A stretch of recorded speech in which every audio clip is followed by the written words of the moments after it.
Je vous remercie d'être à nouveau si nombreux pour exprimer ce midi vos émotions, votre tristesse et probablement aussi votre colère. Je salue l'initiative de la Ligue des droits de l'homme qui a réuni hier soir, spontanément, de nombreux Quimpérois ici même sur la place Saint-Corentin. C'est spontané, nécessaire, de verbaliser face à l'horreur. Je remercie Michel Mazias, curé de la cathédrale, qui tout à l'heure fera sonner ou résonner les cloches de la cathédrale, comme de nombreuses églises de France.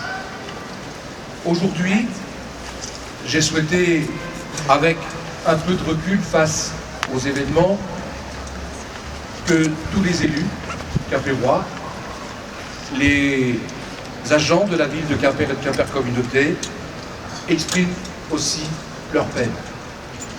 Et j'ai demandé aux Quimpérois aussi de s'associer à ce moment. Nous répondons aussi, par la même occasion, à l'appel du président de la République qui souhaite que les services publics marquent aujourd'hui, à midi, 1 minute de silence.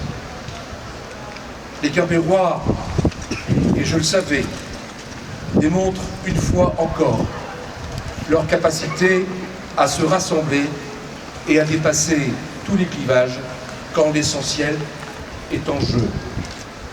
L'essentiel, oui, l'essentiel, c'est la démocratie et une de ses composantes essentielles que sont la liberté, et encore plus la liberté d'expression, qui comprend aussi la liberté de railler, la liberté de moquer.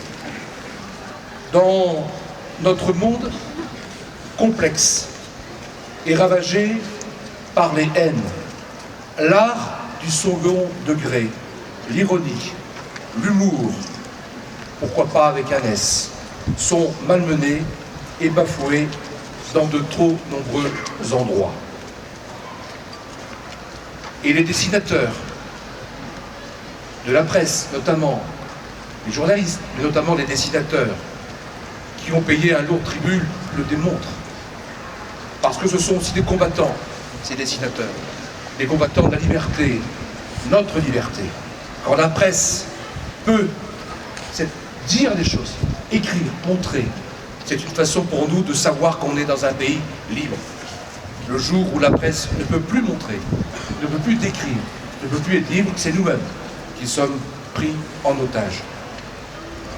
Les conditions atroces de la mort des membres de notre rédaction, se sachant depuis si longtemps menacés, nous bouleversent bien évidemment profondément.